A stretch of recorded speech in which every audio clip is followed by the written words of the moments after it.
A real clockwork soldier.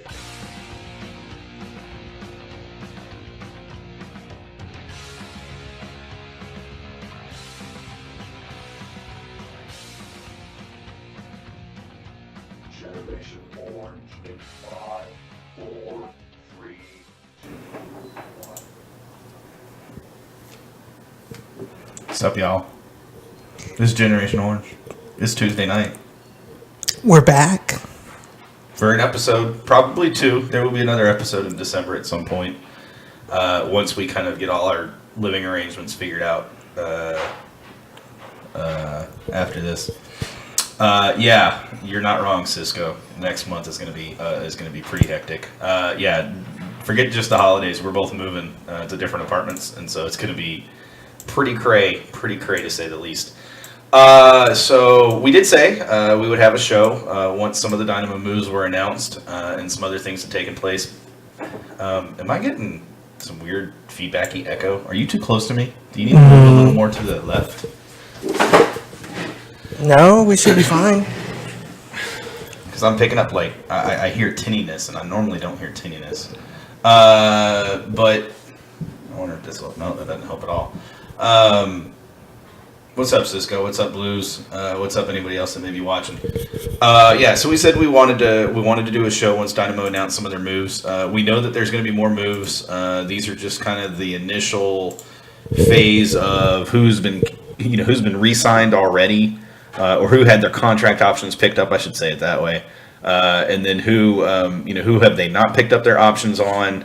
And then there's a few that have had their contracts expire that are even already engaged in trying to get new contracts with the Dynamo and vice versa. Dynamo want to sign them back in or sign them back up.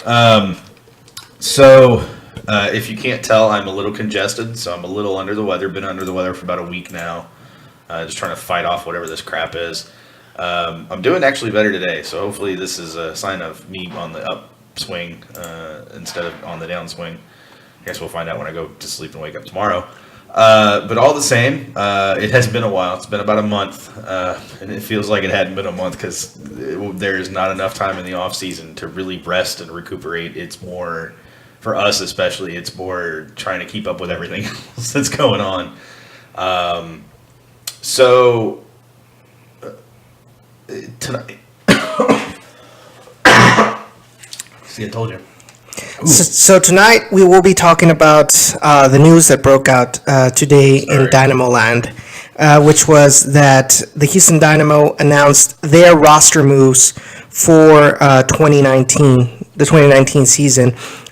Who stayed and who's... Yeah, they announced the ones that they're keeping, officially keeping. They've announced the ones that they are not keeping, essentially. And really, it's some players had their contracts picked up. Some players had their extension. Some players were on option years, and the Dynamo decided to pick up their options. Some players were on option years, and the Dynamo decided not to pick up their options. Man, it's hard to talk when you got phlegm in your throat. And then some players, their contracts have expired, or it did expire at the end of the season, and the Dynamo are engaged or trying to work with them to go ahead and re-sign them. There were right now, as of this moment, there are 19 Dynamo players under contract. This includes players. This includes MLS contracted players, which means any players that are RGV eligible as MLS players and players that are on the actual Dynamo quote-unquote roster. So you can probably just go to the Dynamo website, bro. Because I know there's the announcements up there. Thank you, Cisco. Yeah, we are live. Yeah, it's like the Dynamo knew the show goes on Tuesday nights, and they just knew that this was the way to get us to come back. So let's talk roster moves. So first things first, the Dynamo picked up contract options on 10 players for the upcoming season. Eric Bird, Juan David Cabezas, AJ De La Garza. By the way, those last two are probably the most underrated. Boni Garcia, Kevin Garcia, Adam Lundqvist, Which, if Kylo heard me say that AJ and Cabezas were more underrated than Lundqvist, he'd probably birth a cow. Michael Nelson, Kyoto, Memo, and Willis. The club declined contract options on 6 players: Connor Donovan, Leonardo, Adolfo Machado, Dylan Remick, Jared Watts, and Max Steves. I want you to note, of those players listed, all but one are defenders. All but two are center defenders, center backs. So the club understands, just based purely on that they need to get younger in the center of defense. They understand that they have the depth that they need at outside back now. No, actually, this is not a brand new hat. I've actually had this cap now for 5 years, 6 years? No, 4 or 5 years now. I got it about 4 years ago. And I wear it all the time. It looks brand new because of the lighting and because of the saturation that Edson actually has set up on the camera to make us look better. Because he'll tell you it's not that red. It is not that red. So it just looks nicer on the camera. Hi, Darby. What's up, Darby? Again, like I said, club declined contract options on 6 players. Of those 6, 5 are center defenders, or 5 are defenders. Of those, only 2 only 2 of the 6 are not center backs. So 4 center backs were basically waived. Not waived, but I guess their contract options weren't picked up. And then there's 4 players that their contracts expired at the end of the season. Arturo Alvarez, they're not negotiating with him. DeMarcus Beasley, they are trying to negotiate with him. Philippe Senderos, they are trying to negotiate with him. And Andrew Wenger, they are trying to negotiate with him. I can say that on pretty good authority, actually. So what that means is basically those players were not on option years, and so the club wants to try to get them on cheaper contracts than they were already on. Andrew Wenger, it makes a little bit of sense for him to come in at a slightly lower contract. He was not a super expensive player. I think he was 200 or 300, somewhere right around there. Getting him on a slightly lesser contract and still having his depth at winger and forward and outside back and basically everywhere on the pitch except for goalkeeper is really good, and that's a move I definitely will applaud. Philippe Senderos, trying to get him on a cheaper contract. The benefit there is you have a veteran guy going into CCL. Sure, he gets hurt all the time, but having a vet going into CCL, a guy that has shown he can score on set pieces, a guy who has shown he's got the fire to be a team leader, and a guy who has shown, he gets injured frequently, so use that to try to get a lesser, smaller contract, and that's what they're trying to do with him, I think. And then Beasley, we all know that, there's been talk of him potentially retiring for 3 seasons now, and he's that ageless wonder of a player that just is not going to go away anytime soon, and I'm okay with it, and especially if we can get him on an even more reduced contract than we had last year. Last year we had him on about half of what we were paying him prior to last year, down to about $350,000 last year. If we can get him down to about $150,000 to $200,000, that just frees up more space for other players. And again, Arturo's not coming back out of those 4. And then also, lastly, the loan for Luis Gil is set to expire at the end of the month, or end of December. I don't think anybody is surprised at all by that. I would like to see him back, except I know coming out of Liga MX, they set their loan option to buy prices ridiculously. And there's no way in hell I would pay anything more than $100,000 to transfer him in at this point. Yeah, that was actually one of the problems with Liga MX is that their market prices are so overinflated. They're very inflated compared to especially the rest of the world. If you think like players like Luis Gil are inflated, look at the young players, the young talent. Well, yeah, I mean, just look at Albert Elise. I mean, we had him on the loan to buy, and the buy option was $7.5 million. For a kid that was coming in that at that point wasn't even a DP level player, the first season in MLS. And I mean, he turned out to be a DP level player. He's got that quality, but at the same time, $7.5 million for a kid his age is still a lot. And so they managed to get it down to, from what I understand, anywhere from $5.5 to $6.5 million. I lean towards 6.5 probably being the closer amount. But all the same, $6.5 million for a player. He's young. He's under 23, but he's he's also a player that still has some things to figure out. His temper being one of them, like other players on our team. So of that list, one goalkeeper or two goalkeepers, Michael Nelson and Joe Willis, had their contract options picked up for 2019. That means we have 4 goalkeepers under contract for 2019 because Seitz is still under contract for 2019. The move doesn't surprise me for Willis. I think it signals they intend Michael Nelson to be the starter down at RGV next season. They may give him an opportunity to potentially unseat Willis or Derek or Seitz in the preseason. I think we go into the preseason with 4 goalkeepers. I really do. And then I think we try to leverage that, whichever one wins out, we grab his backup or grab a backup for him. Out of the 4 that we have, we keep a backup for him, and then and then Michael goes down to RGV unless Michael wins it. And then at that point we have a player, a goalkeeper that we can afford to, release. Not release, but we can afford to trade away with an MLS for another asset. And that asset may very well end up being a draft pick come draft time. We may not wait till preseason. We may ship one of those goalkeepers out come draft time to try to get a draft pick instead. I don't know why draft picks notoriously for us are not the best thing in the world. They don't typically pan out all that well. On the flip side, though, you might be able to potentially pull up an international slot for a goalkeeper, or maybe a few $100,000 for a goalkeeper in allocation money, especially with the way that Willis played last year. And I say that because, again, Derek being a homegrown player, it's a lot harder. It's a lot harder for us to trade him from a financial standpoint than it is to trade Joe Willis. That leaves Seitz really on the outside looking in. But I think Seitz is a cheaper option than Willis at this point, although they're probably pretty close salary-wise.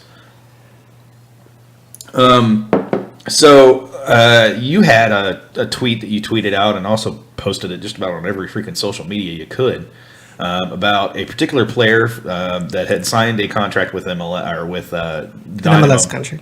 With Dynamo for an MLS contract, got pulled up into the roster, and then never really saw a lot of time back down at RGV after that.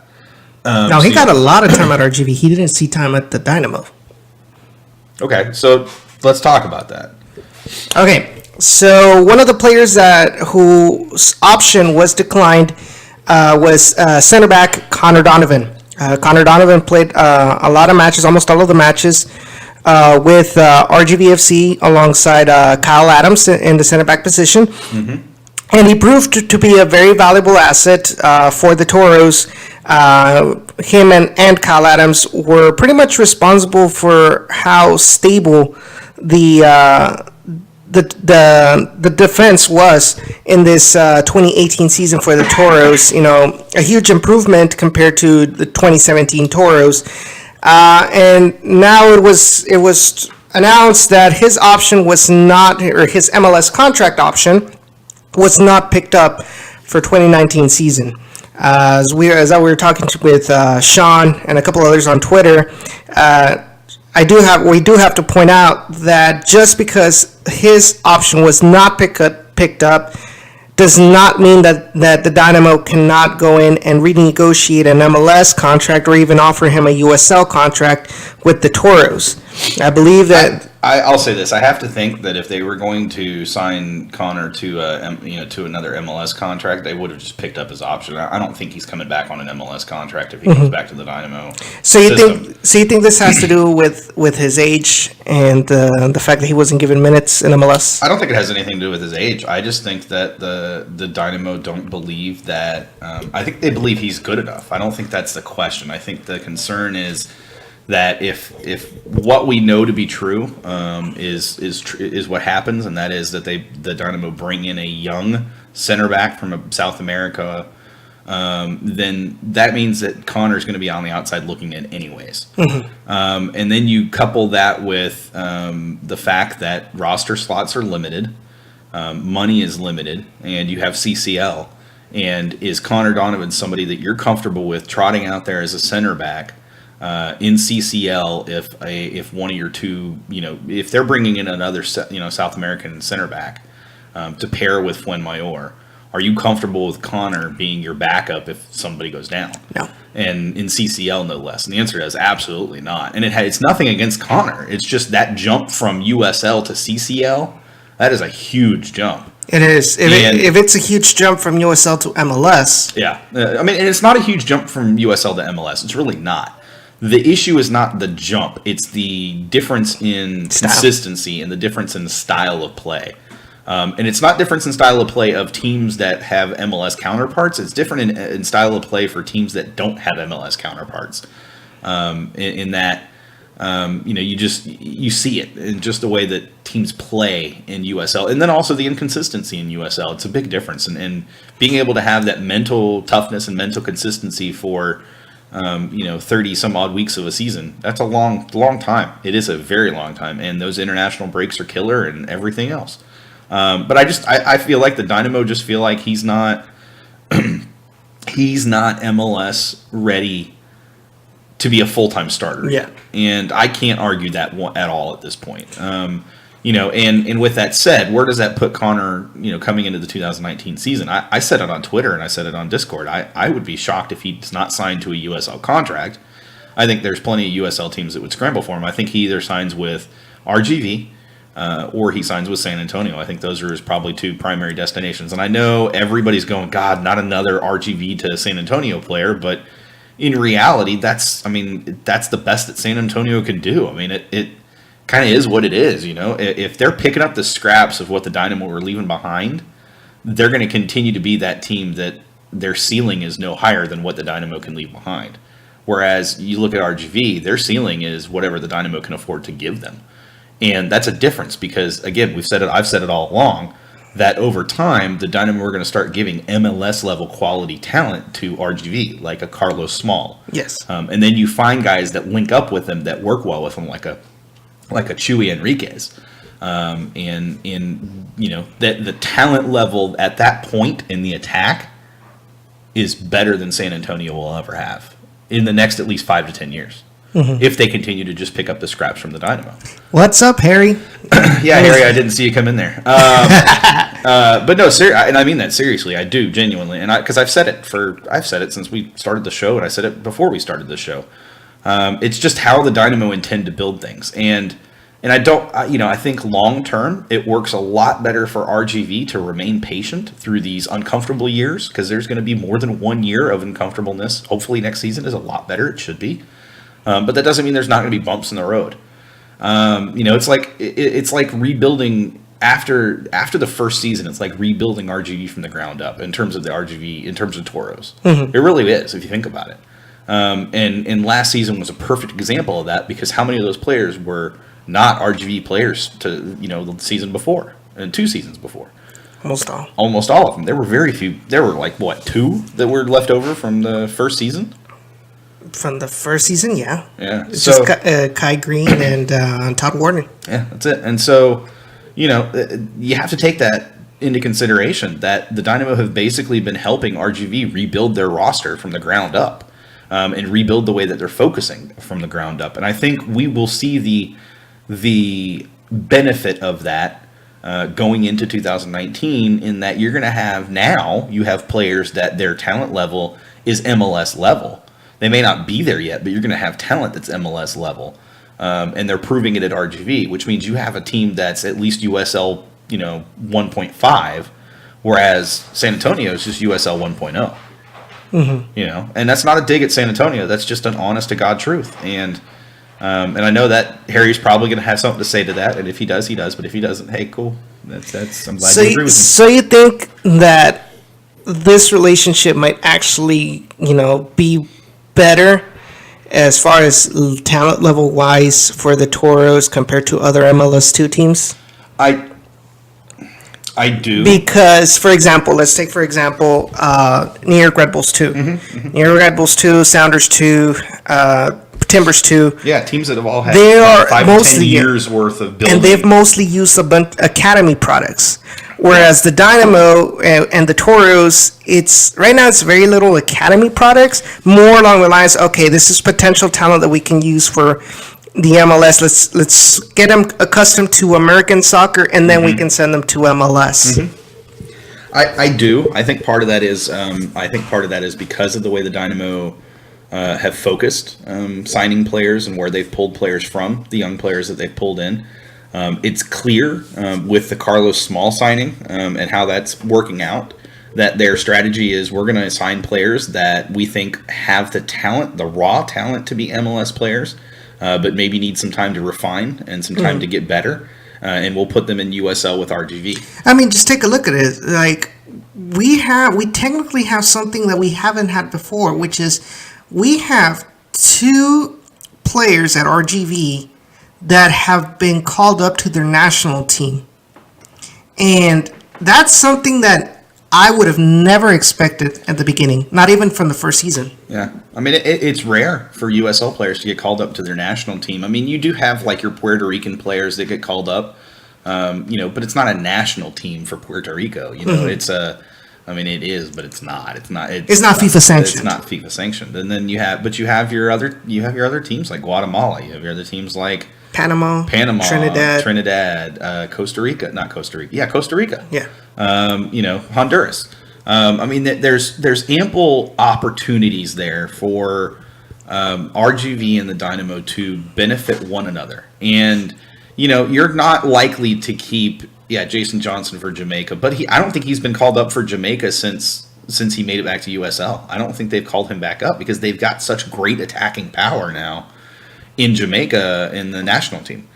Ever since more Jamaicans started getting pulled into MLS and other leagues, other larger leagues, Jason Johnson is kind of on the outside looking in when it comes to national team play.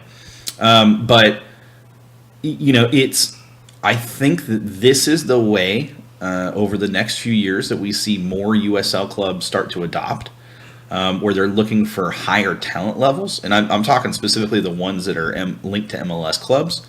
The Dynamo understand that you have to spend money on your academy, but you also have to spend money developing players that aren't out of your academy. It doesn't matter how good your academy is; those academy players still have a ceiling. Players coming from the international level, they don't have the same ceiling that players coming out of the academy do. That's true. And so if I'm looking at players that I want to bring in, and I'm comparing an academy prospect that potentially can be a U.S. under-20 player versus a prospect from, let's say, Panama that I believe has the talent level to be a Panama national team starter, First team. Who am I going to put my money behind? I'm going to put it behind the national team starter. It's a completely different playing field when you start bringing in 5, 6, 7 of those types of players, and other teams are running 1 or 2 academy. They're running. Let's take that back. They're running 6, 7 academy prospects out there. Who's going to get run into the ground? It's going to be the academy prospects. Because if you put an academy team, Cass, shut up. if you put an academy team against a Panama under-20 team, which one's going to win? It's going to be the Panama under-20 team. Yes. And it doesn't matter how good your academy is. It's just the way it is. You could put Panama's under-20 team against Bayern's academy, and Bayern's academy is still going to struggle because it's a totally different ballgame when you get on that national team stage. Totally different ballgame. That dog just went out. Just freaking went out. Sorry, I'm not a happy camper with him. But suffice it to say, what I'm really trying to get to is just that when the talent level is increasing like that, when you're getting national team level players in USL, and you're getting national team level players on RGV and multiple of them, and you start seeing that on a continuous basis. Let's say you guys have 5 of them next year. Let's say they bring in 3 more. Let's say they bring in 2 in the offseason and they bring in 1 midseason. That's 3 more. That's 5 national team level players, regardless of the national team that they play for. 5 national team players that very well could play for their national team, even in a backup role. Yeah. Starting for RGV, because they're not going to sit on the bench at that point. So it just makes you start to think a little bit about how the Dynamo are building this out. And I hope RGV fans take a minute to think about that. If you guys end up with 5 national team players from various national teams in Central America, if you guys end up with 5 national team players that are playing in USL playing for RGV, how are you going to line up against other USL clubs? And the answer is you're going to run them into the ground, whether it's attack or defense or otherwise. Yeah. Because they're not going to be able to keep up. And not only does that bode well for those players in USL with RGV, that bodes well for the Dynamo.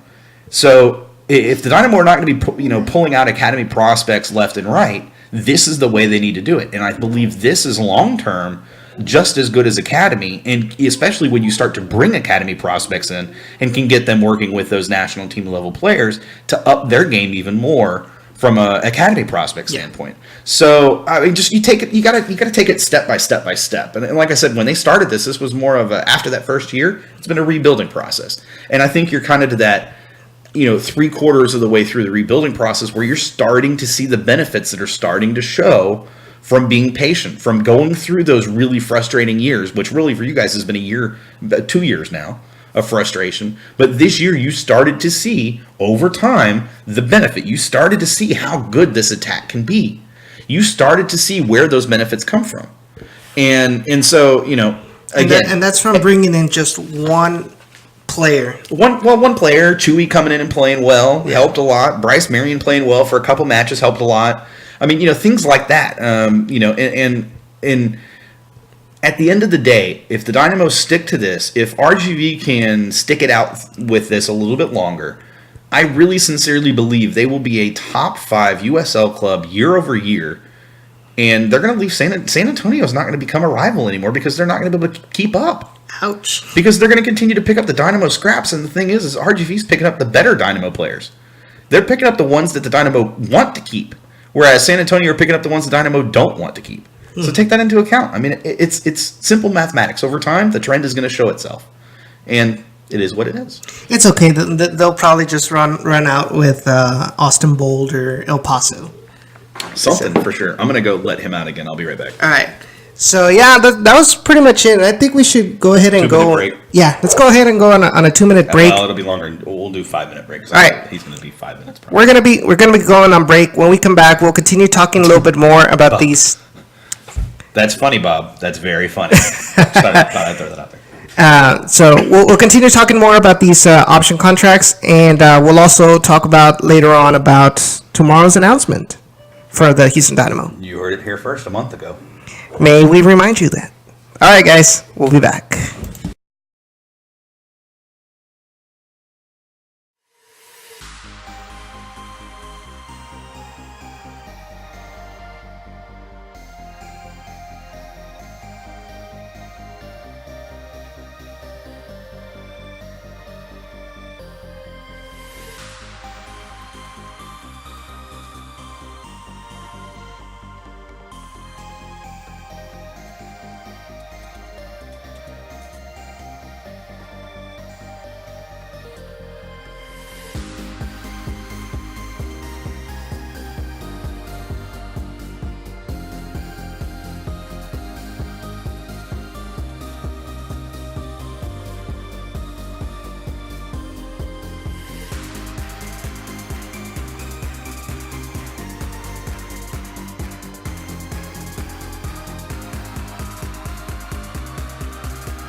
away. I know it's too easy to run away. To run away. I know you wanted this. I never wanted this to end. But now we're going down. Whoa. Picking up the pieces that we left here. We just left here. No way of knowing where to go now, go now, go now. Where to go now, go now, go now. No way of knowing where to go.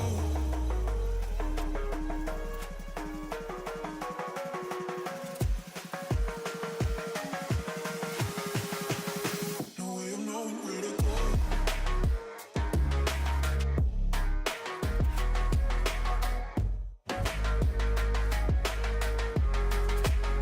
No way of knowing where to go now, go now, go now.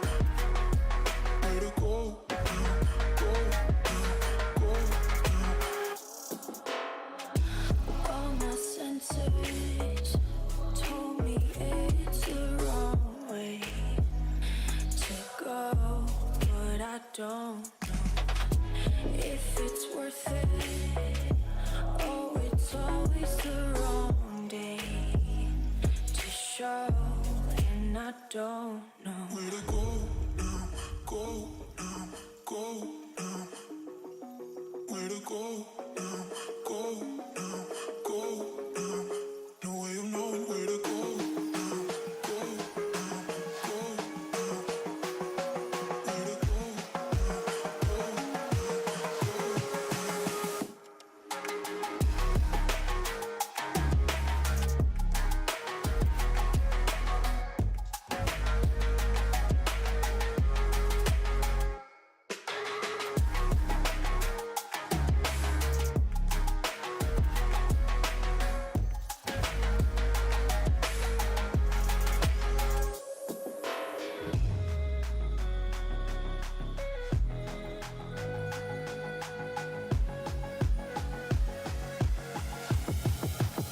No way of knowing where to go.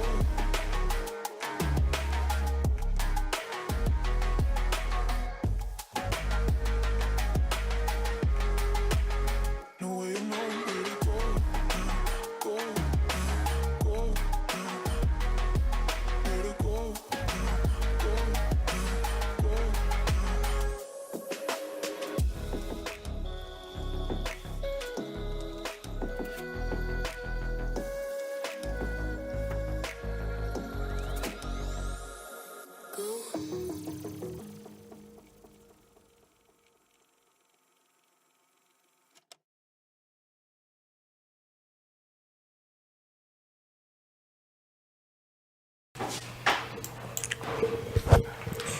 And we're back, ladies and gentlemen. Welcome to Generation Orange, the Houston Dynamo soccer internet show and podcast, of course.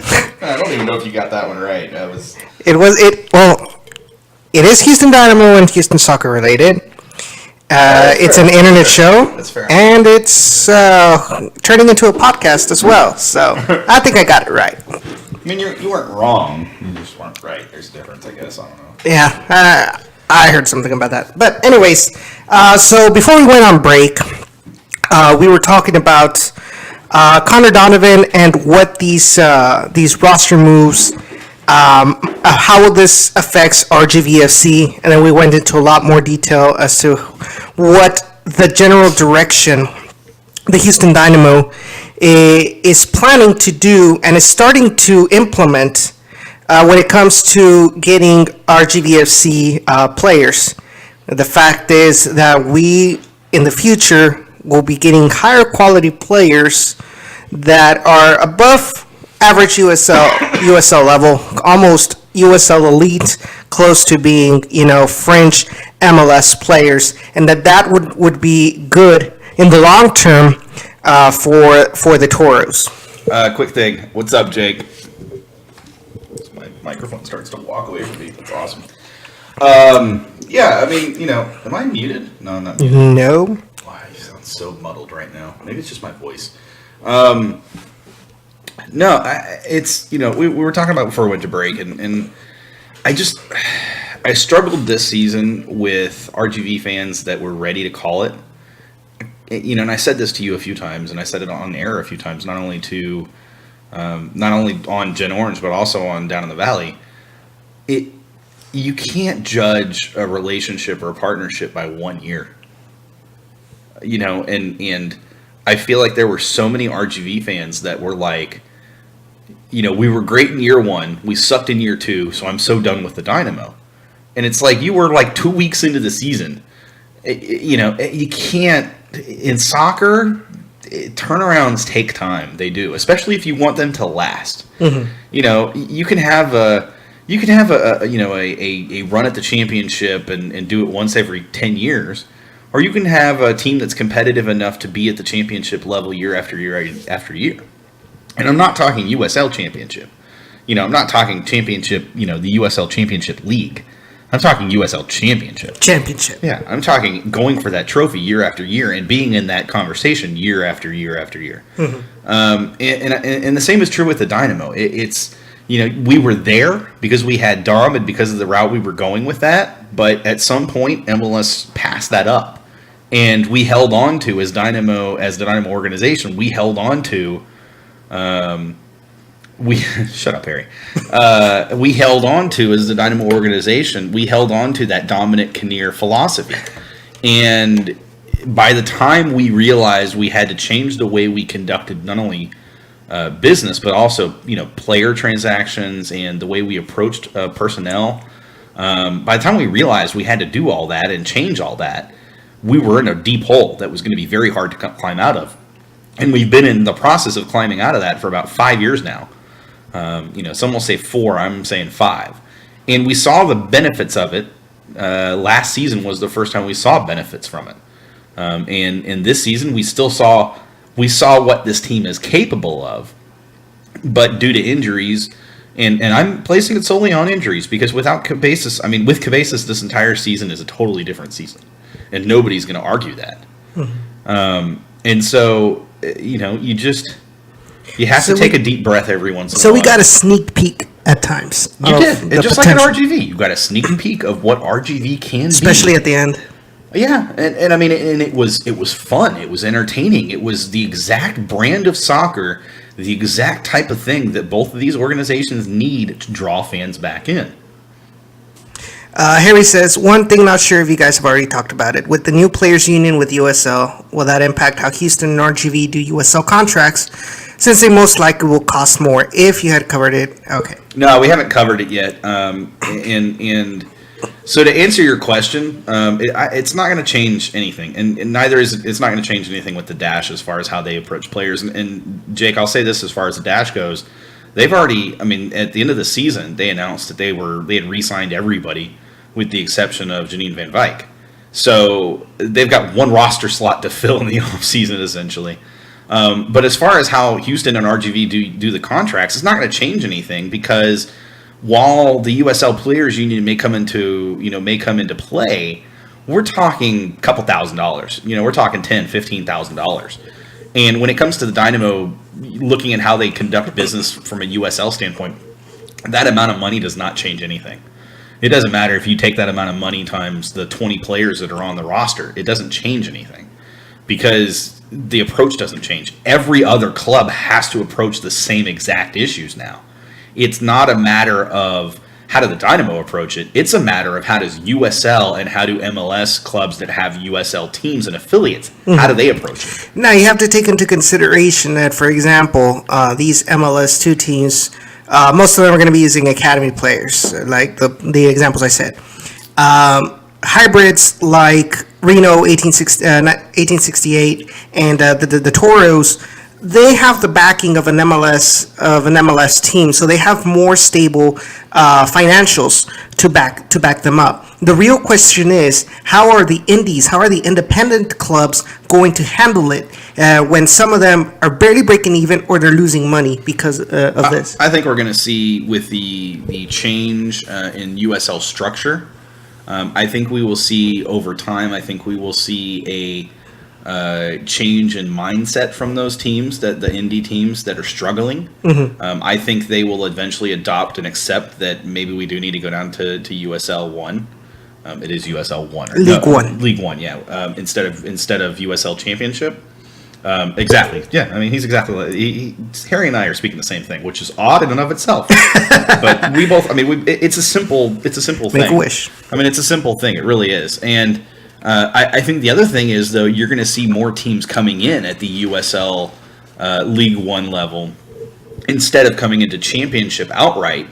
Now that the championship is going to be able to sort itself out, so to speak. And so the important thing about that, though, is that teams that are now interested in coming into USL, they have to consider whether it's worth it to come in at League One, knowing full well that League One teams don't draw as much attendance, and that you have to work harder to get to the championship, to get to Championship League.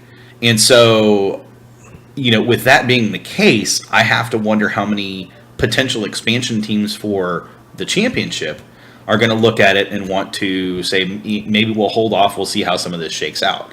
I think you're going to have some of that, but like I said, I also think you're going to have some regression to the mean in terms of some of those championship teams going, okay, we are in over our head now. This is a different scenario than we were thinking it was going to be. We can, and I think the league, USL in general can kind of coax that a little bit and say, look, we need a couple of really good teams that can draw decent attendance, maybe not great attendance, decent attendance, to go down to League One to show that this can be a viable option for teams as well.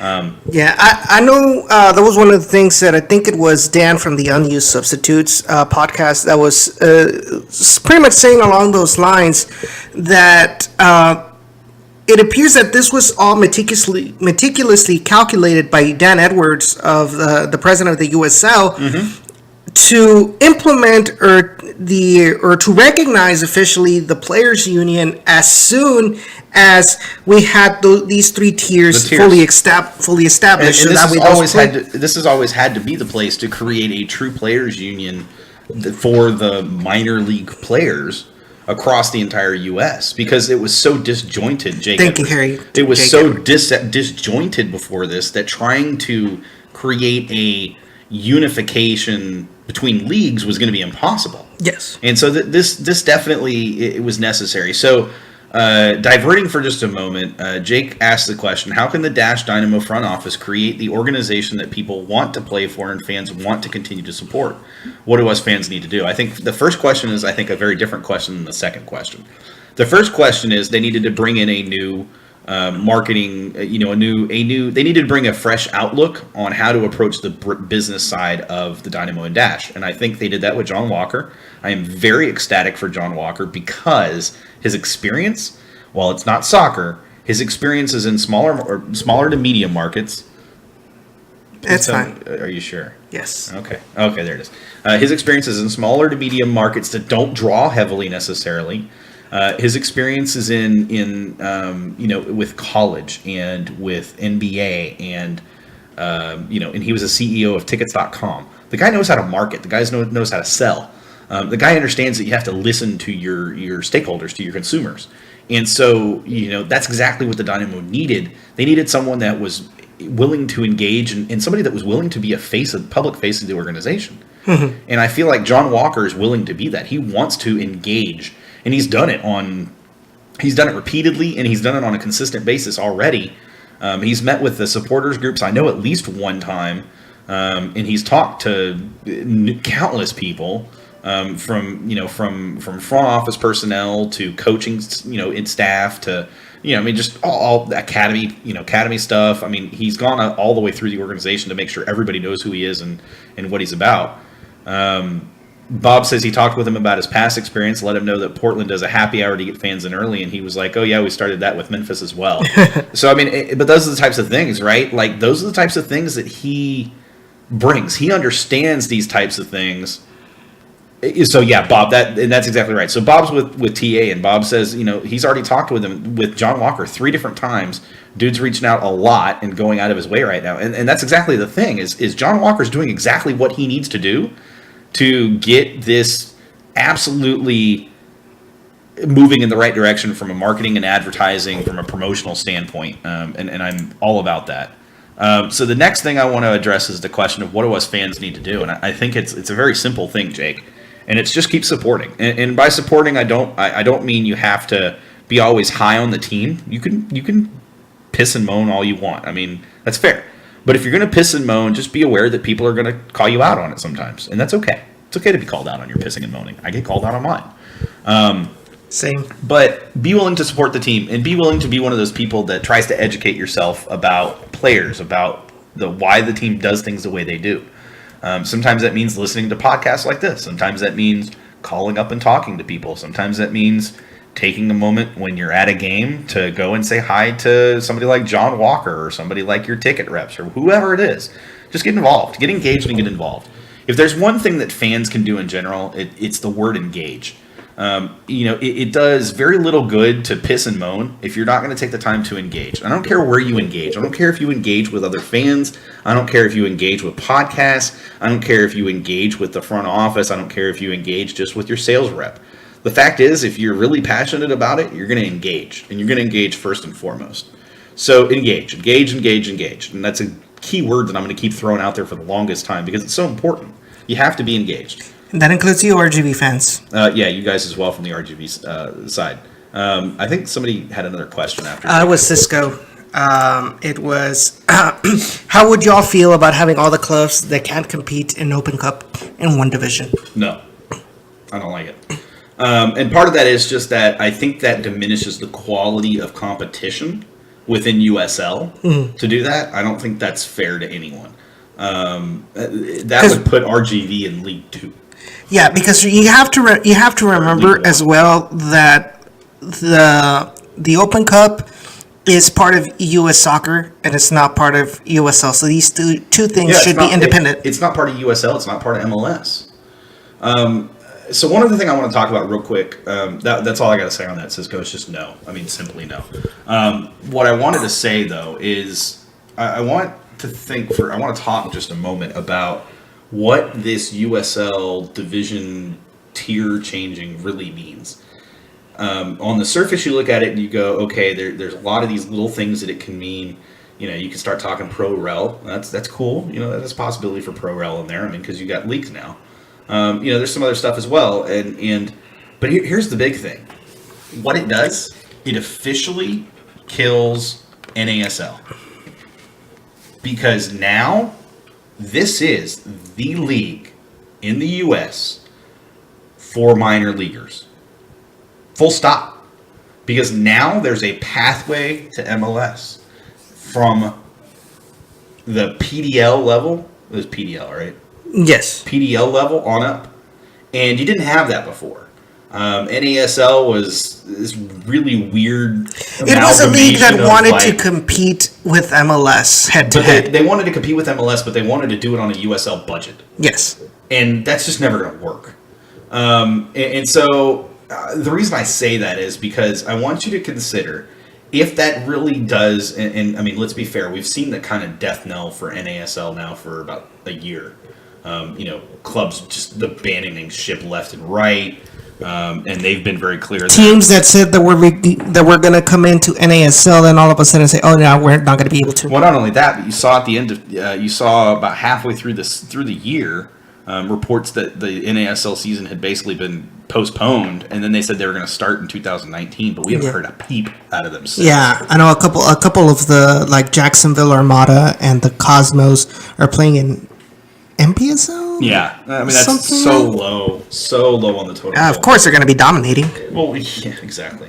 But I mean, that's the thing. It is in order for soccer in America, and I'm not talking about U.S. men's national team or U.S. women's national team, but soccer in America to get a foothold and start really developing talent, USL or a league needs to become that premier place for young talent to go and to get better. Mm-hmm. We need a development system, and I think MLS realizes, and I think USL kind of put themselves in a position to do this, but I think MLS realized that their academy system was decent, but it was not going to compete with your U20 teams in other countries. They just aren't that good.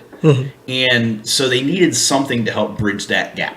If the goal of U.S. soccer is to have the best possible team out there, from a men's and women's standpoint, they have to have a league structure. They have to have a divisional structure. They have to have development structure that can coordinate with that. And I feel like players were being pulled in far too many directions. And I think part of it, too, is that U.S. soccer wants to keep some of those premier U.S. players here in the U.S. And they can't do it if they're going over to, if they're going overseas and playing for Norwegian teams because they've got no better option between that and MLS. There's no progression to MLS before this. So now there's a progression, and I think we'll see the benefit of this. It'll be 5 to 10 years down the road, And but I not, think we see the benefit of it. and not only that, I mean, MLS, but in and of itself, is limited to just a finite amount of markets. If you add other teams that have established academies, for example, USL teams, you're going into tapping into different markets to bring up these players and continue to develop and help, finding that talent and help them stay and play here in the United States, which helps out the national team of all levels in the long run. Yeah.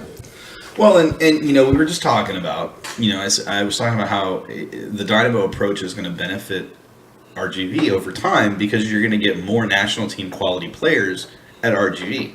Well, the flip side of that is with this, your competition in USL is going to improve because the ones that are staying domestic from a U.S. standpoint, they're going to be better players overall because now they've actually got a way to develop their talent as opposed to let's just throw them on the pitch and see what they can do. Yeah, because like all of these MLS teams, okay, so they get their academy players, right? Okay, so we can't put them in and play in MLS because they're not to that level. Yeah. And we don't have an intra-academy league, like, for example, for a while, Liga MX has with the Tigres under 20s or whatever.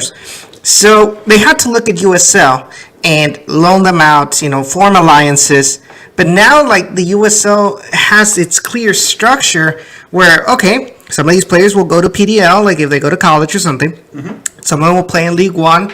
The better players will be loaned out or be sent down to their affiliates in the championship as well. Once they're ready, move them up to actual MLS. Well, and you look at the Dynamo, and their PDL team is now a League Two team. Yes. Brazos Valley, which means there's a clear pipeline from point A to point B. So they're academy prospects that aren't quite USL level yet, but they think have the talent to be USL level, can finally get that professional training that they actually need to improve to that next step to be RGV ready and hopefully eventually be Dynamo ready. One more thing I also want to throw out there for consideration is for the longest time, one of the things that we've kind of harped on from a Gen Orange and appeal standpoint, and even before that I've harped on, is that one of the biggest struggles that that U.S. soccer has to overcome is a lack of qualified professional coaches that are quality. And this structure means that you finally have a pipeline for coaches to improve and develop as well. Because now, if you have organizations that have affiliates or have clubs throughout this structure, you have a way for coaching talent to be able to improve and move up. You have a way for discovering coaching talent as well, kind of like what the Dynamo did with Wilmer. Have Wilmer at RGV for a season or 2 seasons, and then bring him up to Dynamo. Bring him up to the MLS level. It's the same thing is going to be able to happen on the coaching side. That means it's going to take time, just like it's going to take time for the player talent to show to show the benefit. It's going to take time. 5 to 10 years, we'll start to see some of these really good coaches coming out of the woodworks that we would have never heard of had this USL structure not been in place. And, they may be USL level coaches, but, they would have never had a chance at MLS if there wasn't a sort of structure to develop them as well. And I agree with that, Harry, but I think this USL tiered structure can help with that, is what I'm saying. It creates an environment for development and for learning.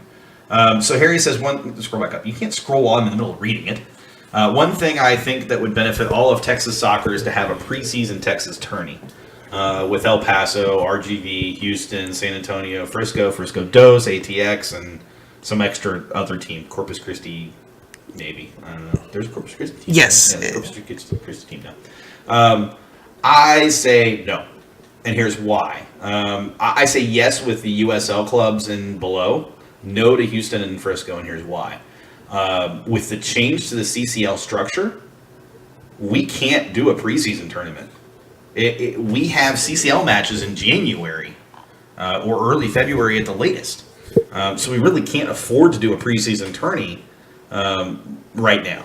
We really can't. And so I think the only way we could do it feasibly is if both Frisco and the Dynamo don't, we're not to make CCL for whatever reason. But because we've made CCL, I absolutely not this season at the very least. I'd love to see RGV, and I'd love to see Frisco Dos, and I'd love to see Brazos Valley. I'd love to see Austin Bold. I'd love to see San Antonio, El Paso. All these teams get a shot and play each other. I think that'd be great. I think the rivalries that would come out of that would be awesome. But as far as the Dynamo and Frisco, I can't see it right now. I really can't. Bob also mentions the licenses for coaching are expensive as hell. They really, really are. He used a different word. I used hell. And sometimes involve traveling as well. They absolutely do. Most license courses involve traveling to Dallas or Austin. And I'm well aware. I did look into getting my F license because that's where you got to start.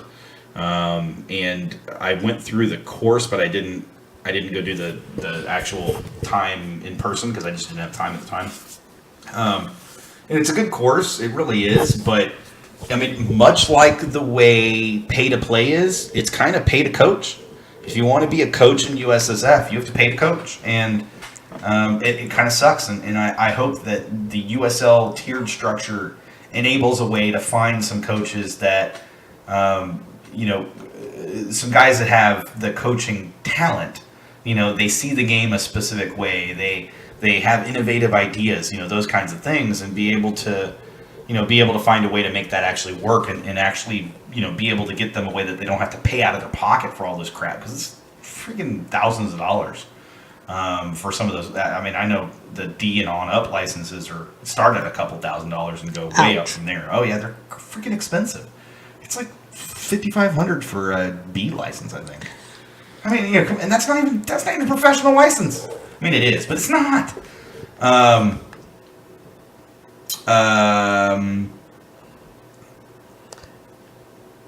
Yeah, okay. Let's actually do this. We said we were going to break at 8:15, so that worked out really well. It's about 8:15. So we're going to break again. We're going to come back in about 5 minutes, and then we're going to finish up. We're going to give about 40-ish minutes to the rest of the show. So if you guys have any other questions or any other thoughts, feel free to toss them in there, and we'll definitely talk about whatever you guys want to talk about for sure. Thanks for tuning in, guys. We appreciate it. Make sure you like the video, subscribe to the stream. Like the stream, subscribe to the channel, share the video /stream. Make sure you hit up our social media if you haven't already at Gen Orange Radio, at Down in the RGV as well. And then we'll throw the rest of our social media up on those two so that you don't have to go looking for it, because otherwise it's a pain in the butt to read all 15 of them. So, anyways, we'll be back, guys, in a few minutes. Thanks. All right.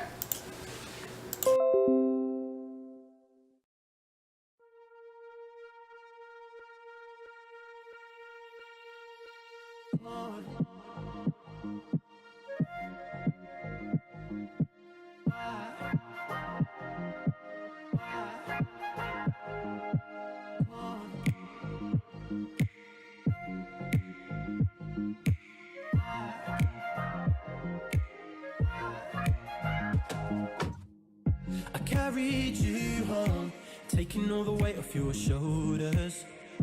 Now we're long gone, rolling into 1 year older. It's funny how our love began when I was sober.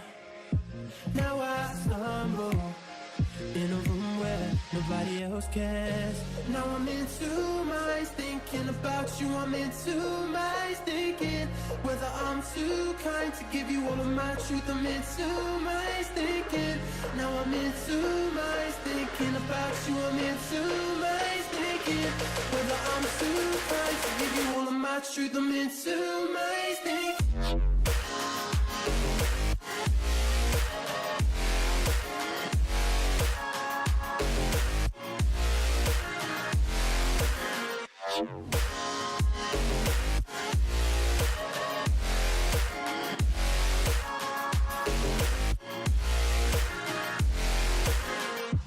We've been knocked down way too many times, and now my tries deja vu round, spinning me into another lost time. Tell me where this road will end before I drive over the edge. Give me one break to recover myself, because I can't bear. Now I'm into my thinking about you. I'm into my thinking whether I'm too kind to give you all of my truth. I'm into my thinking. Now I'm into my thinking about you. I'm into my thinking whether I'm too kind to give you all of my truth. I'm into my thinking.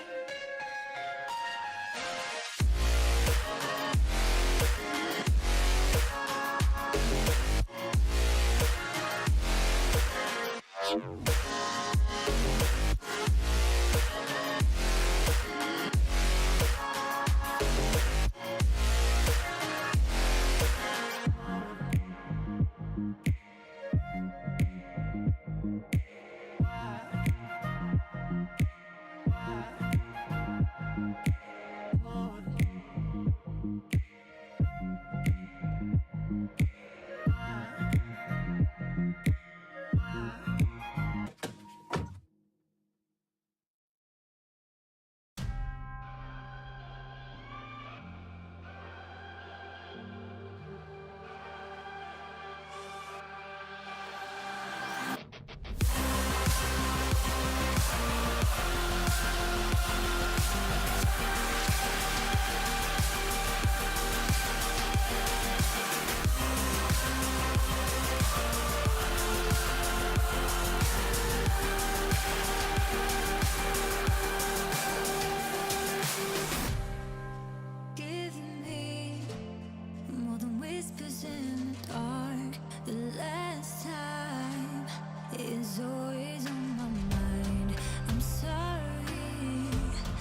By the way, quick shout out.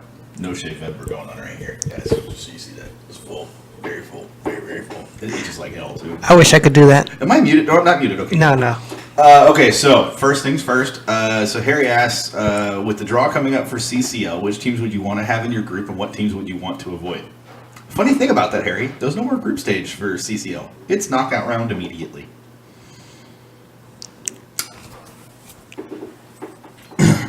So let's go to Jake's question next. Sorry, Harry, I had to, dude. I saw it come up and I was like, oh yeah. Any updates on when the Dash are expected to name their next head coach? Actually, Jake, we found out.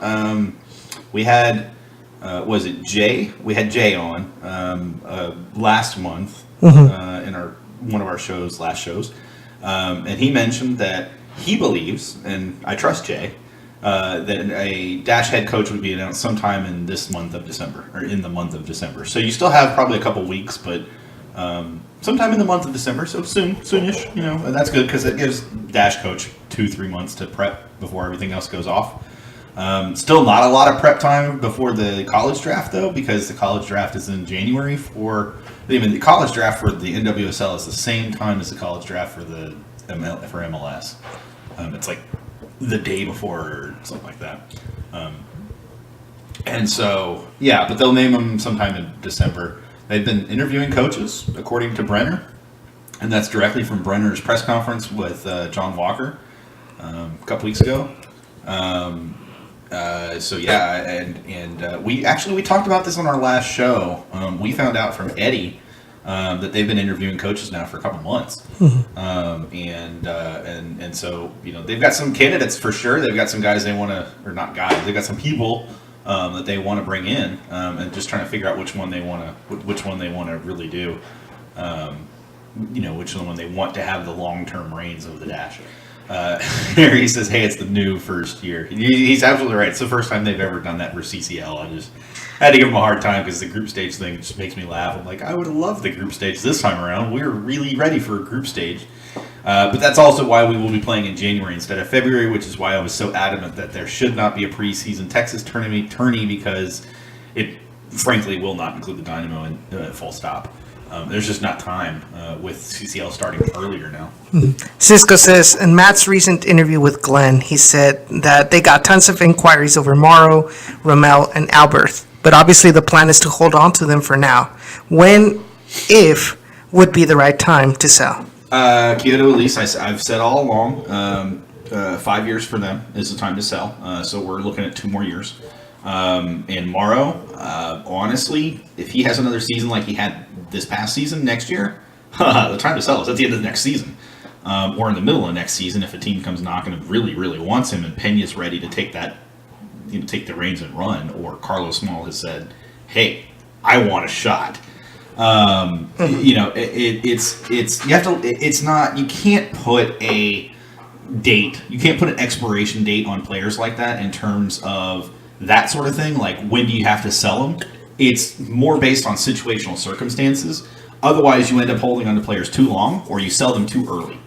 And so you just have to, you have to know that you have the right general manager that is really capable of knowing when to sell, when to hold, when to sell.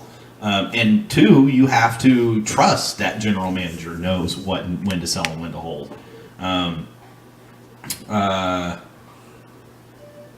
Yeah, all the U.S. teams are in pot 2, except for 2 or 3 that are actually in pot 1, because we have a chance to match up with. No, they're all in pot 2. Wait, I'm so confused now. I know the Dynamo had something about that. Yeah. Good luck finding it. Actually, hit the search bar and hit CCL, baby. Dude, your keyboard's not awesome here. That'll show it.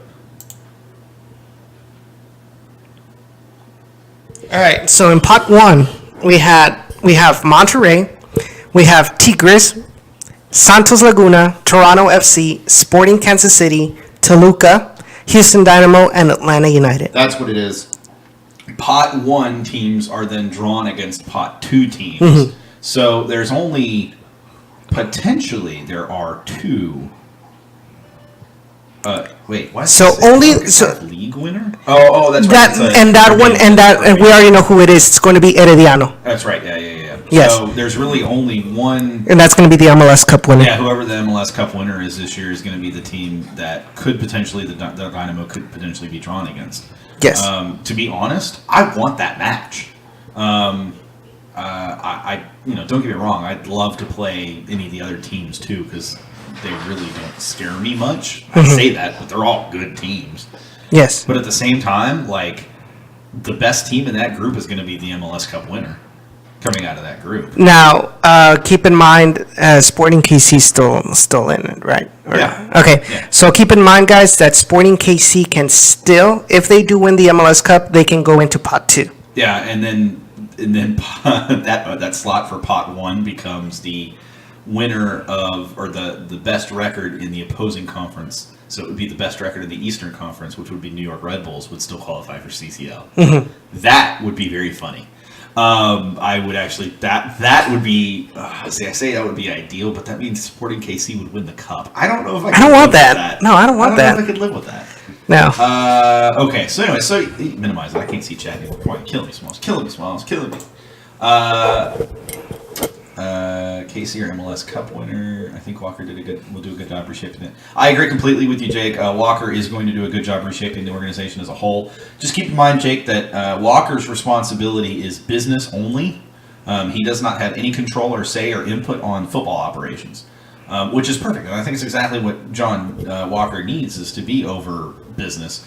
That's where he excels. It's what he's best at. And frankly, And Matt Jordan can focus on the football operations. And Matt Jordan doesn't have to go to Chris Canetti first. He can go directly to ownership and say, this is what we want to do. This is what we think is in the best interest of the club. And ownership can make a decision. They don't need a middleman. And, I'm excited. I really do think this is going to be good. So who's in charge of football operations with the Dash? Technically, Matt Jordan. Technically, I'm going to take your word for it. they have people in the front office that are handling these things. Okay. I just can't say who they are. MLS teams all in pot 1 except 1. Yeah. Yes, we know. Hope the Dash get a GM, or does Matt oversee? Oh, that's what we were just talking about. I don't think the Dash get a separate general manager at this point. That's not to say they won't eventually. I just think right now they won't. Ching was general manager for a while and then quietly let out to pasture. But he's still running a lot of Dash stuff. He's still helping Dash operations. They don't have a general manager, but they have a general manager. It's really a weird situation over there right now. It'll become more clear when they make a head coach announcement. I really do believe that. So just stay tuned for that. I think that'll help tremendously. Obviously, we'll have some solid, answers on things. This mustache is killing the hell out of me. It's a little itchy. So they told him to dash on. Oh, Cisco. Yeah, they did. They said dash TF on. That's exactly what they said. I really should have saved that for the end of the show, man. All right, so what other questions you guys got for us? Come on. This lightning round. You want to talk about tomorrow's announcement in the meantime while you get more questions? Oh, yeah, tomorrow's announcement, right. The one that we announced, a month ago? Yeah, it was. I believe it was, the end of October. Yeah, almost. So you're sitting over here scared when I tell you I'm going to make the announcement on the air, and you're like, oh, God. So if you guys haven't watched that episode. So much trouble. Oh, God, please don't do it. And, the look on your face when I actually did it, you were like, I'm out of here. Yeah, that was great. No, I look. I know my sources. I trust my sources, and I confirmed that one many times over, specifically because it was so important. So tomorrow it's going to be announced that MD Anderson will be the kit sponsor for the Dynamo, and also a primary sponsor of the Dynamo Dash, et cetera, et cetera, et cetera. What does that really mean? It means Methodist is out as the healthcare provider of the Dynamo. It means Methodist is out as the healthcare provider of The Dash. The Dash. But beyond that, what does it really mean? It means Dynamo have a small, tiny little amount from MD Anderson to use as... I really should read that out loud, Cisco. Oh, man. man. I didn't know Mexicans could blush that color. But no, I mean, No. it's What? don't what me, son. Don't what me, son. It's only getting worse for you, Edson. I would just let it go. But it's one of those things that it seems really good to have a sponsor, but it's at what price?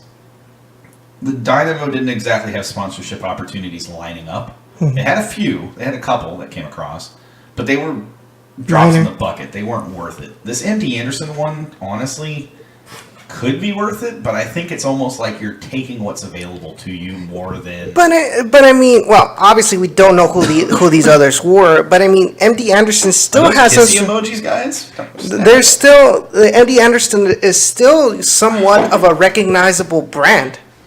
I mean, it is, but It's not at a national scale. It's not the recognition of the brand that matters. Where the concern is that other teams are getting millions of dollars, and I have reason to believe this is less than $1 million sponsorship. Mhm. And if that's less than $1 million per year, that's, I mean, now granted, the way the Dynamo are spending money, that's 3 levels of, that's 3 players at $300,000. That's more than most of our team makes in a season. So I mean, that's still decent, but I struggle to think that that's the best that they could do. You want a recognizable brand, but do you need a national brand necessarily? Not necessarily. No. I mean, we could have gone there. I'm sure there were local opportunities. I'm still sad we didn't get Whataburger. I still think that would have been absolutely, without a doubt, the best partnership to have. I mean, we would have supported it wholeheartedly. I would have had no problem with a Whataburger kit, too. I'm just saying. I've seen some of the mock-ups of them, and man, those are awesome. Darby says, what did you say about that head? Edson, isn't that red? It's just the saturation. Yeah. I'm confused. Remember about Jacob talking about your No, I know, but what are you referencing now? Oh, that's the same shade of red that he has because Cisco brought up the... Oh, okay. Wow, that really did go over my head. Wow. Sorry, guys. Sky Blue FC and other NWSL clubs use their local businesses as sponsors. I mean, yeah, and that's you're going to get that with NWSL clubs that are, they're tied to their markets. Whereas with the Dash, they're not tied to their market, so to speak. What I mean by that is they're considered a national brand, whereas Sky Blue FC is not necessarily considered. And I believe Sky Blue FC is owned by the governor of New Jersey, something around that. Look at you spinning false tales now. Is it? That's not the governor. Pretty certain on it. You can go Google it if you want. I So can you can Google. prove yourself wrong. I can Google it. I know who you're talking about. I'm not. I don't want to spread false I'm pretty sure false it's information. a congressman or a senator. It might be a senator. Cisco says Dash actually have a worldwide brand. That's actually fair because of all the international players that they've brought in. Players like Rachel Daly that are premier players now for their team. Players like Janine Van Vyk, who is no longer with the team, but was with the team. Players like Poking Home. Oh, good. He is the governor. Is he? All right, you were right. I was wrong. I can admit defeat on this one. This one. I don't know if you guys have won. Edson is preoccupied. You're not wrong there. Speaking of NWSL, do you see any off-season improvements or expansion? No expansion this season, this off-season. It seems to me that until they get a legitimate bona fide commissioner in place, there's not going to be a lot of talk of much NWSL growth. There are a couple teams that need to get their act together for sure in NWSL, but I think there's also opportunities in NWSL right now in terms of teams that would like to buy in. There's reports that Barcelona wanted to have a NWSL team out in LA, and I could see that totally working very well for Barcelona. I think so. And for NWSL. But again, those types of decisions require a commissioner to be made, and we're a year out, and they still haven't announced a commissioner. Speaking of a year out and not announcing a position that needs to be filled, The U.S. men's national team continues to have no coach, and we talked about this today on Twitter. How much time do we have? Do I have time to go on a rant? I think we're good. Yeah, we got time to go on a rant. Sweet. So I mentioned this on Twitter. I started to think about this, and I thought about this before, but I really started to think about it this time. We've gone about a year since since Jurgen Klinsmann was shown the door officially. When Jurgen Klinsmann was shown the door, it was rumored repeatedly that Greg Berhalter was top of the U.S. men's national team coaching desired list. That's who they wanted to bring in. So here's the thing. If they had the opportunity, and I promise you they had the opportunity when Klinsmann was gone to immediately bring in Berhalter. If they had the opportunity to bring in Berhalter, and they've had the opportunity this entire time, but they still haven't brought him in, if he's ultimately the one they bring in, how clear does it become that this was nothing more than them saving money to make up for kicking Klinsmann to the curb? At the end of the day, was Klinsmann that bad in terms of development that you were going to lose any development compared to what you've had so far? Is Klinsmann worse than having no head coach? Come on. I mean, you know, it's those types of things that I wish USSF would be less stupid about. And let's be real, that is stupid. And look, I had my frustrations with Jurgen, but at the same time, I saw what some of the stuff he was trying to do, and it did make some sense. Some sense. Was he the heir to the throne of the next, head coaching cycle? No. Would he have made it to World Cup 2020? No, 2020, right? When they put the next World 2022. 2022. You're right, because 2026 is the one after that. So 2022. No, he wasn't going to make it there. Oh, that's right, because we had Russia this year. Oh, man, it's been a long year. He wasn't going to make it to 2022. But at the same time, if you don't bring in a head coach to replace him during that year, what are you losing by keeping him as head coach for that year? You're still going to pay him. 2018 is just a lost year for a U.S. men's national team. You're exactly right. Mm-hmm. Along the same lines, and I think U.S. soccer right now is struggling in a major way. Shut up! Stupid dog. Not a happy camper. By the way, he's been out every break so far, and he does not need to go outside. He needs to just be quiet, is what he needs to do. Well, see, you say that, Jake, but the U.S. women's national team have not impressed me. The competition level the U.S. women's national team are playing against right now, it's unfair because they have the more talented side. But that's not U.S. soccer's doing. That's simply because they have the talent available to them. And because other programs have not improved their development yet to the level they need to. But France is getting there. England is getting there. Germany is already there. They were. No, they still are. They still have a very good team. Germany, U.S. women's national team. Women's. They still have very good teams. Yes, are the U.S. women's national team still the best in the world? Yes, but that gap is closing very, very fast. And I don't see enough improvement from the U.S. women's national team. I feel like they're stagnated. Well, not necessarily, because they are bringing in players like Rose Lavelle. They're bringing in players like Dahl Comper. They're bringing in players like Mallory Pugh.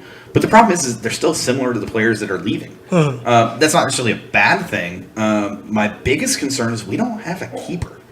Alyssa Naher is not a great... What I saw from her against Spain, I watched that whole match. Moments that just gave me grief, man. She got stripped outside of the box of the ball. And it easily could have turned into a goal. She was out of her box and the ball was at midfield and easily, when I say out of the box, I don't mean forward. She was out of the box wide. So the goal was completely open. And she just got lucky that the Spaniards weren't able to put a hard enough shot on goal to really challenge her at all. Especially when she was out of the box. I look at it and I go, that... Did you add these sounds in there intentionally? No. This is around here. This is around the neighborhood. Oh, well, I was just asking because they mentioned calling PETA on me. The timing of those sounds in the background were awesome. No. They wouldn't bring police. They'd bring in red paint. Yeah, essentially. They need Ojai, Huerta, and Como on that team, on the U.S. Women's National Team. They do need Huerta. I'll be honest. Huerta would be a perfect fit on that team. But let's be real. Ertz is a better midfielder right now, and Huerta is better than Morgan Bryant in my opinion. But that's neither here nor there. Bring back hope, the player or the feeling? Both. That's great comedy right there. Darby says, I need a solo Derek celebrity keeper death match. Who would win that? I'm going to throw that over to you, Edson. Who wins the Tyler Derek Hope solo celebrity death match? Oh man, I think Tyler Derek, if Hope Solo gets him really mad.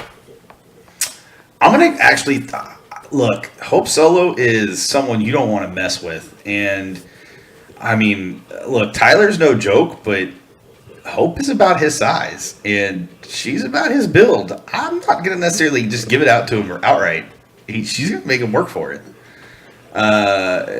Solo is freaky. You are not wrong, Gabe. She is freaky. She is freaky. Yeah, don't mess with the red cup. That's all I'm saying. Yeah, I mean, at the end of the day, when I look at the U.S. soccer right now, I'm not satisfied with where we are by any stretch of the imagination. I'm not content with what I've seen. Are you okay over there? Yeah, I'm fine. Just making sure. Did you dribble on yourself? I kind of lost a little. Oh, he was thinking about Samara. A what? By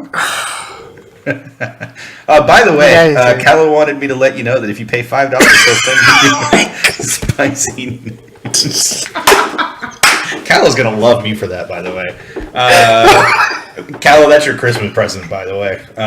Okay, I feel weird. If any of you are curious what that is about, I got the jalapeno level, I got the habanero, and the ghost pepper level, all different prices. You guys need to tune in whenever we do Rocket League, which hasn't been very often because Callow's been super busy during the holidays. Yeah. But you need to tune in and you need to listen to our conversations during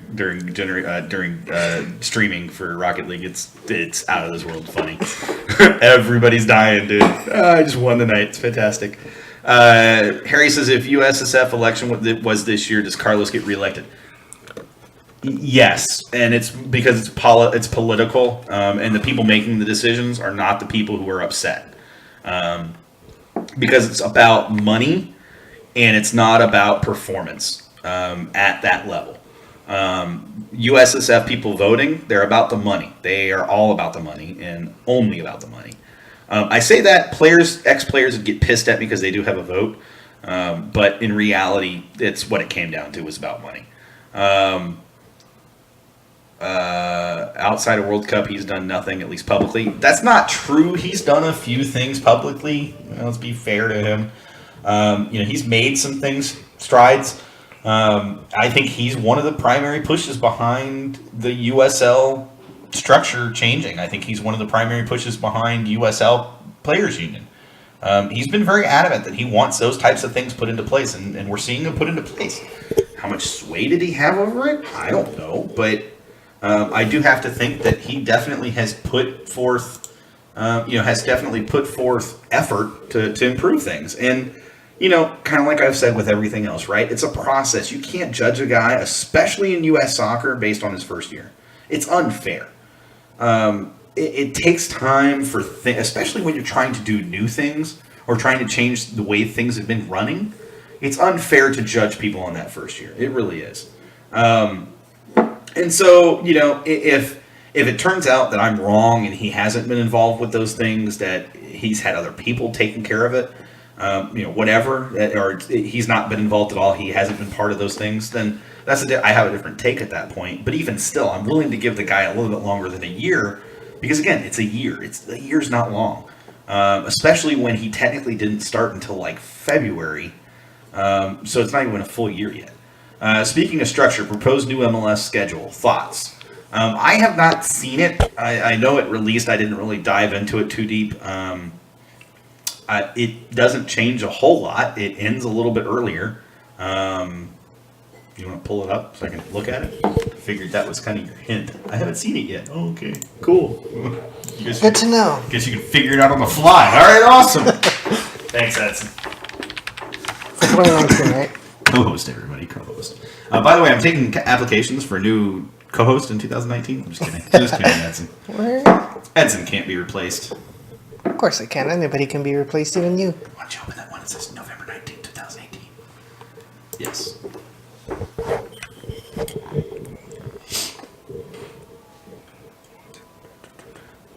The MLS Cup final will be moved to sometime early to mid-November. No more international break to help or to avoid the international break causing issues with the playoffs, which I think is great. I'm sick and tired of this 2-week lull in playoffs. It seems really stupid and it really hurts teams.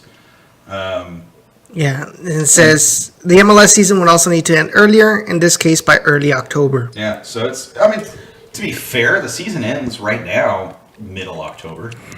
So it's really not that much. And I've said it all along, they only need to move it up 1 or 2 weeks at most. The only issue would be that there would be, according to this, there would be more midweek games. There would be some more midweek games, and you're going to have that. And I think that you have to have that to have as many weeks as they play.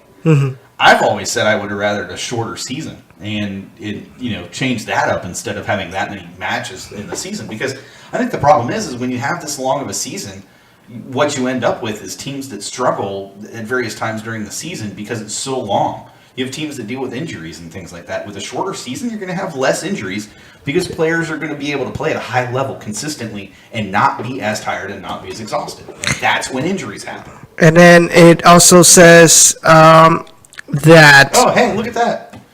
according to the sources, the fact beginning the MLS season earlier is not on the table for 2019. This was posted a week ago, by the way, about a week and a half ago. So bear with us. I know it's outdated already, and this has actually been confirmed as. It's been confirmed? Yeah, there's another post somewhere. You're gonna find it. Okay. But even still, the info's correct or pretty close to it.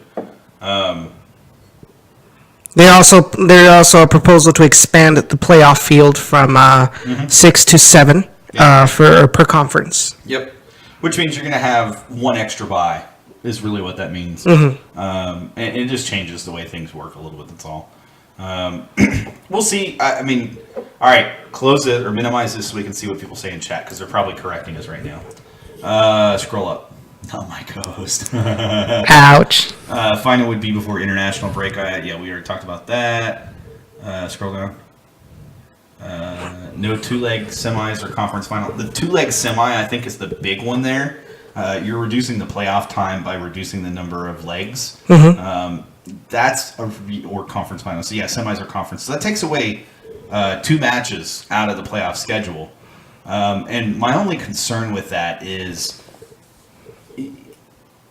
on the flip side of it, though, I mean, that puts more emphasis on home field advantage. And so maybe there is some benefit to that, and that you force teams to actually have to play harder during the regular season and, stop ignoring regular season. USL starting March 8th. MLS starts around that time frame as well. How much earlier can they start the season? MLS could start in February if they wanted to, honestly, and it wouldn't be a big deal. Their preseason runs about 5 weeks for MLS, and really it only needs 3 weeks, 4 weeks at most. And most teams start before the preseason starts. They're just doing light practices and scrimmages, but they could turn that into a real legit preseason. All one and done, so the higher seed gets a legit advantage. We just talked about that. Rumored to start of USL, yeah. Have you heard or seen anything on the 2019 NWSL schedule? Nope, and we won't see that until probably right around February. Just like last year, waiting until just about 2 weeks, 3 weeks before the season actually started to go, oh yeah, hey, by the way, this is when teams are playing. That's always fun. Is that official for USL and MLS? Those two things, Liam, are not quote-unquote official yet, but they are rumored and confirmed. For MLS, for USL, Harry would have to confirm that, but that's a pretty strong rumor. I would put money behind that being pretty official. They'll be happy until the 7th seed from a small market club win all 4 games away from home, and the big teams that get knocked out cry about needing more games. So what Blues is really saying is next season, when the Dynamo run the table through playoffs after getting the 6th seed in the playoffs, they're going to cry and they're going to change the playoff format that next season. You're absolutely right. When the Dynamo do that, that's exactly what's going to happen. Every time the Dynamo have done well in the playoffs, MLS has turned around the very next season and changed something about the playoffs. In fact, we've had multiple times there have been things known as, and I'm not joking, this is actually known, and not just among Dynamo fans, but MLS fans, as the Dynamo rule. Such as the away goals rule was completely eliminated once you got to stoppage time, which is ridiculous because the Dynamo were always on the road and always scored that stoppage time goal so that they would always have 2-goal advantage going into the end of the in stoppage or in extra time. And so they would be able to win it easy. Wimmer's going to have a lot on his hands even with the next dash gaffer.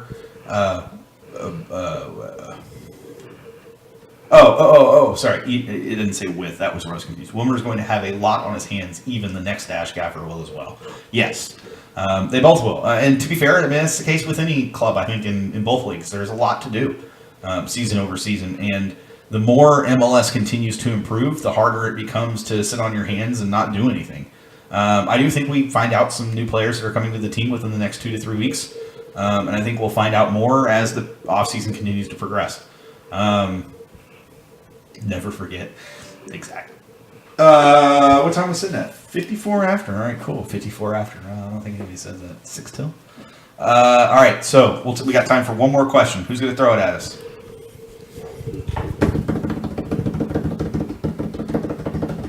This is entertaining right here. Super entertaining. Place your bets. It'll be Cisco. Oh, so did you see the AEK stuff today? From I heard about it, yeah. Oh, man. What is the world coming to? That and Boca?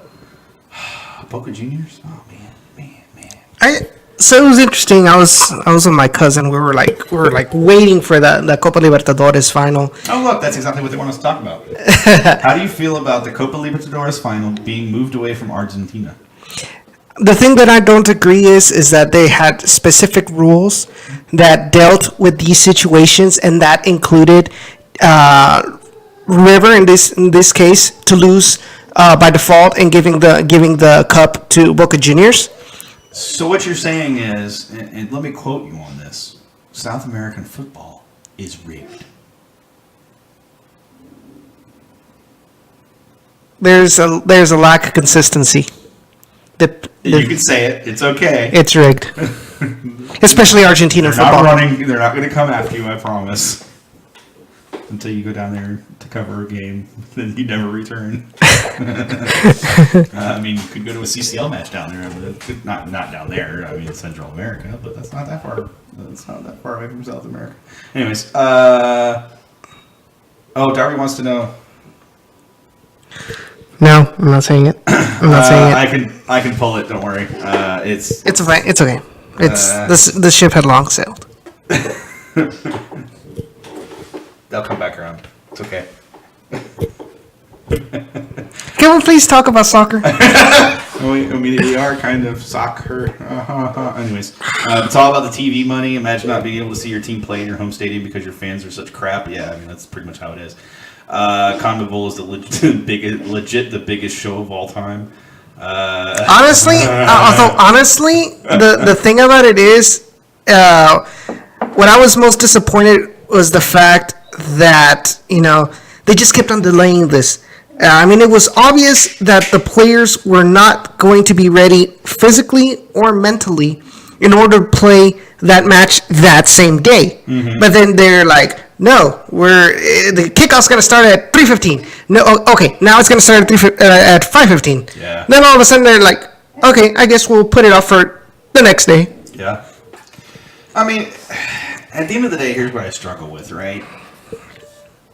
MLS have had players that have had piss thrown on them. We've heard from Eddie, from Central America, mm-hmm.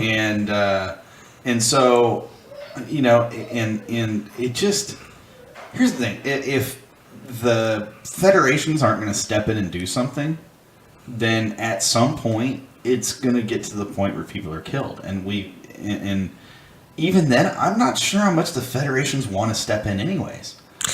Here's the biggest thing with Argentina. The fact is that even local law enforcement are scared of these supporter groups, whether it's River, whether it's Boca, whichever one, you name it, in Argentina. Local law enforcement are scared. there's rumors, there's talk that some of these supporter groups are directly or indirectly tied to gangs and cartels. Yeah. Yeah. So they're not going to want to 100% put a stop to it because they know there's going to be retaliation. And so, but it's going to have to, there has to be a point where you have to take care of the integrity of your players, which are pretty much what's bringing in you the money. Yeah, yeah. I mean, you know, and Cisco makes the point. I can't believe Dynamo supporters groups had sanctions against them for flags, and he doesn't say this, but fog bombs. That's tame compared to Argentina. I mean, you're Frisco, right. I'm looking at you. You're right, but on the flip side of it, I think that's also Frisco trying to make sure that, and Frisco's front office is total crap, but it's also them trying to make sure that they don't have incidents that escalate into something bad. Do I think it's the right approach at this point? Oh, absolutely not. It stifles way too much, and obviously it created an even more uncomfortable situation. And when your own fans are like, no, let them stay, they haven't done anything wrong, at that point, you got problems. Tame? That's child's play. No, you're absolutely right, Blues, it is. All right, so here's what we're going to do. We're going to take one more break. We're going to come back for 15 minutes. So 15 minutes, that means you guys can ask some questions during this break. I'm going to go let the dog out, so maybe he'll stop barking and whining and all that good stuff, because apparently And Petus doesn't come for us. Petus not coming first. I know. That dog is always going off. He's just crazy. So yeah, 5-minute break. We'll be back after that. If you guys have any questions to add into the chat, feel free to toss them in. We'll talk about it for sure. And we'll be back.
And welcome back to the last portion of tonight's Generation Orange episode. Generation Orange is a Houston soccer internet show and podcast. So question came in. Good move for Zach Steffen going to Man City.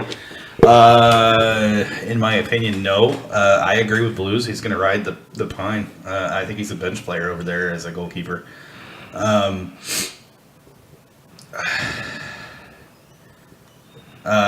Blue says it's good for stature, but unless he improves, he won't sniff the field with Guardiola. Pardon me.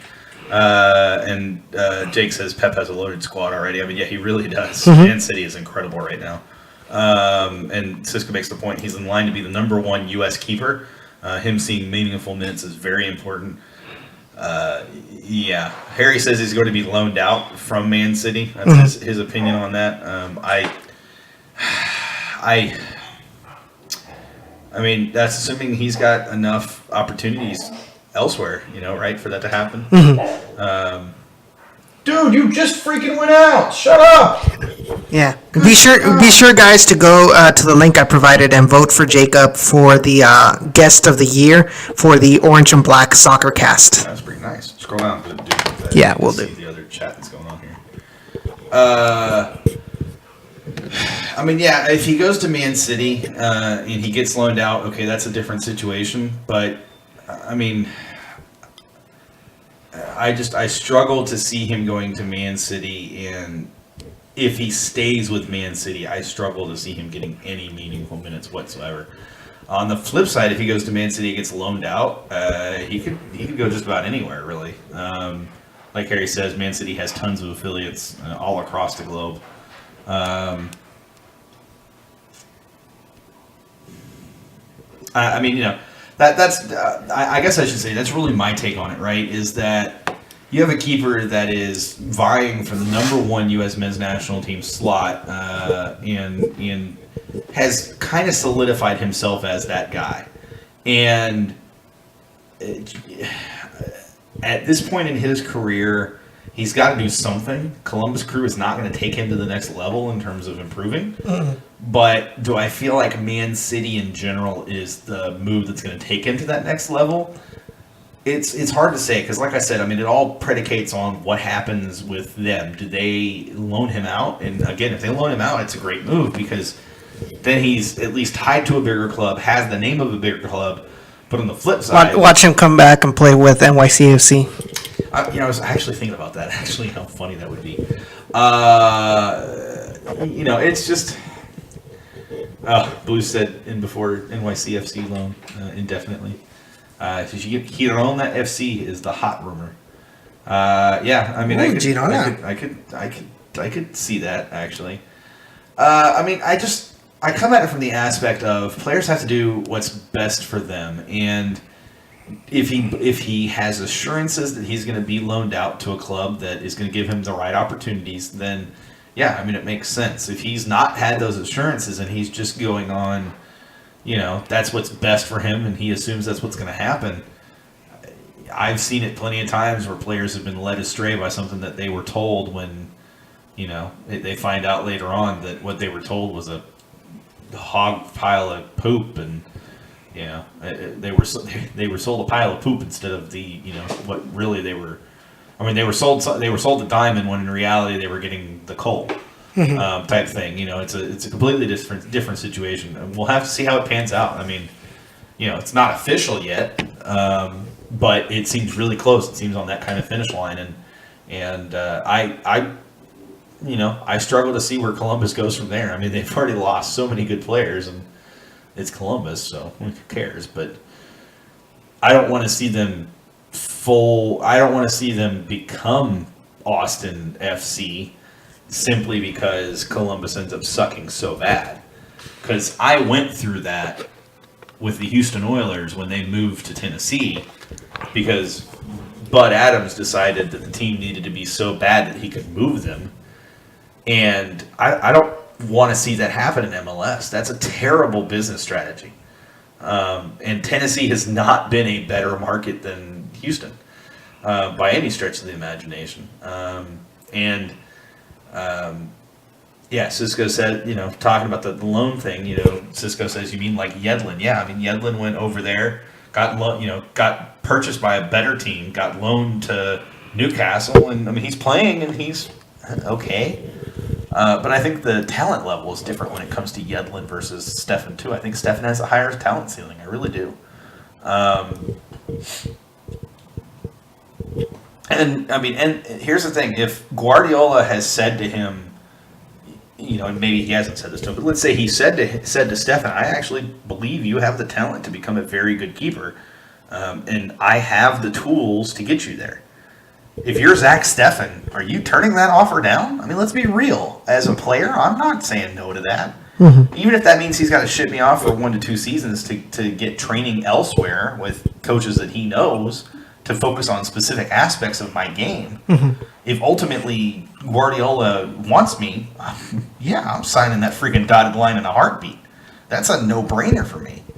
That's one of the best coaches in the world right now. And it's not even questionable. I mean, he is one of the best coaches in the world. And I don't even know if I could say right now, at this point, he's one of the best coaches in the world, period. And that's not a far stretch to say. What he's accomplished so far in his career and what he's accomplishing with Man City at this stage of his career, considering the talent level of Premier League, is just absurd. So, anyways, we've really beat that dead horse, haven't we? Yeah, we really, really have. Let's do this. Let's go ahead and call it here. I know it's a little bit earlier than we were hoping, but my voice is starting to go. I can feel the dryness in my throat starting to creep up on me. Cisco says, even if a loan is the plan all along, how much does the name Man City being attached make that decision for him? And it's like I said, I mean, it's the same thing of having Guardiola attached to that. It's a name thing. It's a recognition thing. It's a big deal. It is a big, big, big deal. And the fact that Pulisic is getting looked at by a few Premier League clubs and a few clubs elsewhere. I mean, don't get me wrong, Borussia Dortmund are a very, very, very good club internationally, but it's another step for him. And he's not seeing a lot of minutes with Borussia Dortmund. So, he needs a place where he can get those minutes. And I'm kind of surprised Borussia Dortmund haven't loaned him out at this point, because I think he would be more likely to stick with them long term if they did loan him out. But with that being said, hey guys, thank you for tuning in tonight. We appreciate it. We know this was kind of a weird show, but then again, when is it not? We will be back sometime in December. We got to work out some details as far as, like I said, living arrangement stuff and trying to figure out when all moving things are going to happen. But we will be back sometime in December, even if we have to do a Periscope version, which is basically a cell phone camera version of this show. We'll do something. We'll figure it out. Yeah, we'll be back sometime in December. Stay tuned to @GenOrangeRadio. I tell you, my voice is going hardcore.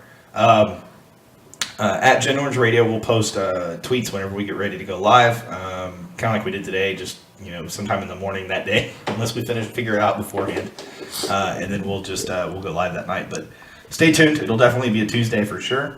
We appreciate you guys tuning in. Make sure again you subscribe the channel, like the stream, share the stream, share the channel as well. Like and subscribe to our various social media platforms, which you can see on the video. I don't need to tell you what those are at this point. Yeah, let people know about us. That although right now we are kind of a bit of a little vacay. Tell them to watch our old episodes. Yeah, and kind of get them hyped up, because when we come back for the 2019 season, we're going to be coming back stronger than ever. That's the plan. No, that's not the plan. That's what's going to happen. All right, on that note, you can go ahead and end the stream. All right, have a good night, guys. Later, guys. Thanks.